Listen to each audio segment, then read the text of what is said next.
Halo teman-teman semuanya, berjumpa lagi bersama saya di channel Pandai Garden. Pada video ini saya akan membahas mengenai bagaimana tanah tersebut atau tanah yang sedang kita tanami atau budidayakan tanaman bisa menjadi asam.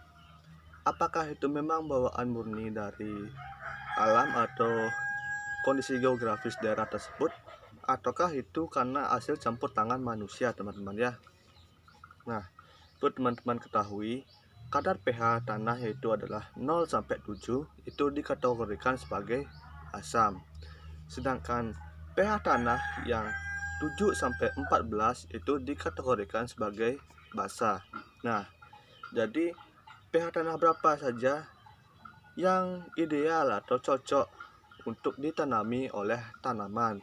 Jadi pH tanah yang netral atau ideal untuk ditanami oleh tanaman yaitu adalah pH 6,5 sampai dengan 7,8. Jadi untuk penyebab tanah yang kita tanami atau budidayakan tanaman itu menjadi asam, penyebabnya itu ada berbagai macam, teman-teman ya. Di antaranya itu adalah curah hujan yang tinggi. Nah, jika di suatu tempat atau di suatu geografis tertentu, daerah tertentu misalkan, jika daerah tersebut curah hujannya tinggi, maka kemungkinan tanah di daerah tersebut adalah tanah asam, teman-teman ya. Kenapa demikian? Dengan curah hujan yang tinggi, itu dapat melarutkan unsur magnesium dan juga kalsium yang terdapat di dalam tanah tersebut, teman-teman ya. Sehingga kandungan magnesium dan juga kalsium yang terkandung di dalam tanah tersebut itu menjadi larut dan menyebabkan tanah tersebut menjadi asam karena banyak mengandung unsur zat logam, teman-teman ya, seperti misalkan tembaga atau Cu, magnesium, Al, dan juga besi atau Fe, yang semua unsur logam tersebut dapat menyebabkan tanah menjadi asam. Kemudian yang kedua itu adalah karena kita terlalu sering menggunakan pupuk-pupuk yang sifatnya itu asam, seperti misalkan NPK, KCl, ataupun ZA. Kenapa demikian? Karena kandungan pupuk tersebut itu mengandung unsur belerang, sehingga jika kita terlalu sering mengaplikasikan unsur tersebut dan atau juga berlebihan dalam tanaman, mengaplikasikan pupuk tersebut pada lahan pertanian kita, maka lahan pertanian kita dapat berubah menjadi asam. Kemudiannya selanjutnya itu adalah pemberian pupuk kandang dan juga pupuk kompos yang belum matang, teman-teman ya. Jadi jika kita memberikan pupuk, baik itu pupuk kompos maupun pupuk kandang yang sifatnya itu adalah organik, itu juga dapat menyebabkan tanah menjadi asam. Tetapi pupuk tersebut hanya menyebabkan tanah asam menjadi sementara saja, teman-teman ya. Tanah tersebut akan menjadi asam sementara. Dan jika kandungan pupuk yang kita berikan itu sudah matang, maka tanah tersebut akan kembali menjadi basah, teman-teman, atau pH-nya kembali menjadi normal atau netral. Apa saja dampak yang dapat ditimbulkan dari tanah yang memiliki pH asam atau pH rendah ini jika kita lakukan proses budidaya tanaman di tanah atau lahan pertanian yang memiliki pH asam? Yang pertama itu adalah tanaman akan keracunan unsur logam berat.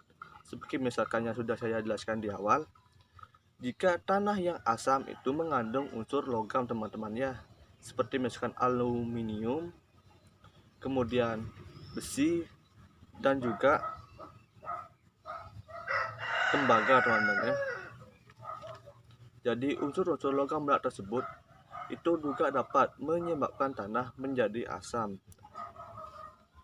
Kemudian kekurangan nutrisi. Jadi tanah yang asam itu dapat menyebabkan tanah tersebut miskin atau minim akan unsur hara, sehingga tanaman yang kita tanami di daerah tanah tersebut atau lahan tersebut akan susah berkembang teman-teman ya, atau pertumbuhannya akan terganggu karena nutrisi yang terkandung dalam tanah tersebut tidak optimal atau tidak kaya akan nutrisi, istilahnya itu minim akan unsur hara yang terkandung di lahan tersebut teman-teman ya, karena lahan tersebut bersifat asam. Kemudian yang kedua itu adalah tanah yang asam ini juga dapat menyebabkan gangguan pada akar tanaman, sehingga penyerapan air, unsur hara, dan juga pupuk yang kita berikan nantinya itu tidak dapat diserap dengan maksimal atau optimal oleh tanaman teman-teman ya, karena akar yang dari tanaman tersebut itu mengalami gangguan pertumbuhan teman-teman ya. Kemudian yang keempat itu adalah tumbuhnya jamur parasit. Nah, di kondisi tanah yang asam itu dapat menumbuhkan jamur-jamur parasit yang itu dapat mengganggu pertumbuhan tanaman kita nantinya teman-teman ya, tanaman yang sedang kita budidayakan, sehingga hasil panen yang kita dapatkan nantinya itu tidak maksimal. Kemudian yang kelima itu adalah pertumbuhan pertumbuhan bakteri baik yang terkandung di lahan pertanian kita itu tidak dapat berkembang dengan baik teman-teman ya, karena yang pertama itu karena pH asam itu kurang disukai oleh bakteri baik, sehingga dalam perkembangannya itu bakteri baik itu susah untuk hidup di tanah yang kondisinya pH-nya asam teman-teman ya. Yang kedua itu karena sudah diganggu oleh jamur parasit tadi teman-teman ya, sehingga bakteri baik itu susah untuk berkembang. Yang keenam pastinya menyebabkan terjadinya penurunan produktivitas tanaman kita teman-teman ya, yang menyebabkan hasil panen atau pertumbuhan tanaman kita nantinya itu tidak optimal atau tidak maksimal.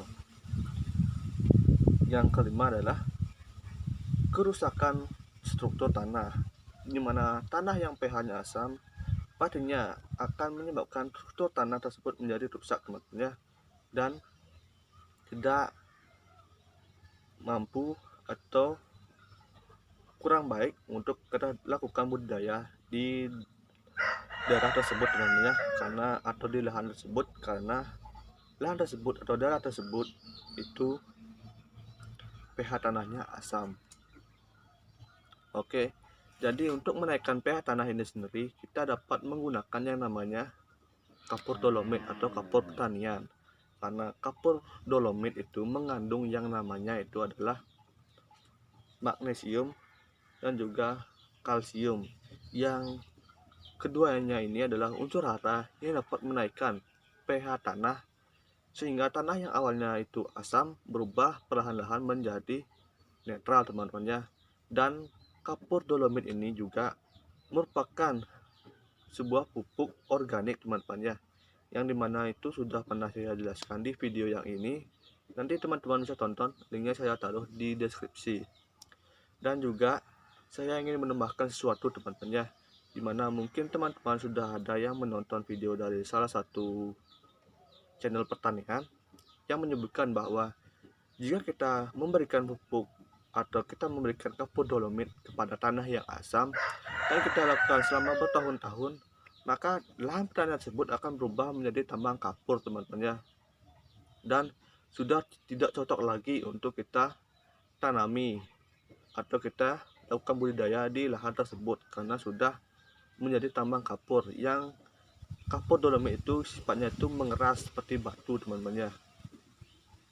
Ya, jadi di sini saya akan menjelaskan hal tersebut teman-teman ya. Jadi jika kita menggunakan kapur dolomit di lahan pertanian kita, itu lahan pertanian kita sampai kapanpun tidak akan berubah menjadi tambang kapur teman-teman ya, kecuali kita sekali menaburnya itu satu truk misalkan itu per satu bedengan, mungkin itu bisa berubah. Tapi jika kita melakukannya sesuai takaran, itu tidak akan berubah menjadi tambang kapur ataupun tidak melakukan menjadi pemadatan tanah teman-teman ya, karena pemadatan tanah tersebut tidak dipengaruhi oleh pemberian kapur dolomit yang kita berikan. Jadi jika kita memberikan kapur dolomit ke lahan pertanian kita, kapur dolomin itu akan terurai atau diserap oleh tanaman itu secara perlahan-lahan teman-teman ya. Dan kapur dolomin ini nantinya juga bisa terurai maksimal di dalam tanah dan tidak menyebabkan tanah itu menjadi padat seperti batu teman-teman ya, atau misalkan lama kelamaan menjadi tambang kapur. Oke, jadi sekian dulu yang bisa saya sampaikan pada video kali ini. Jika seandainya dalam video ini terdapat kata-kata saya yang kurang berkenan, ataupun terdapat kata-kata saya yang kurang bisa dipahami, ataupun teman-teman yang menonton video ini memiliki masalah mengenai tanaman pertanian teman-teman, bisa teman-teman tanyakan di kolom komentar, dan saya akan bantu jawab satu persatu. Oke, sampai jumpa di video berikutnya.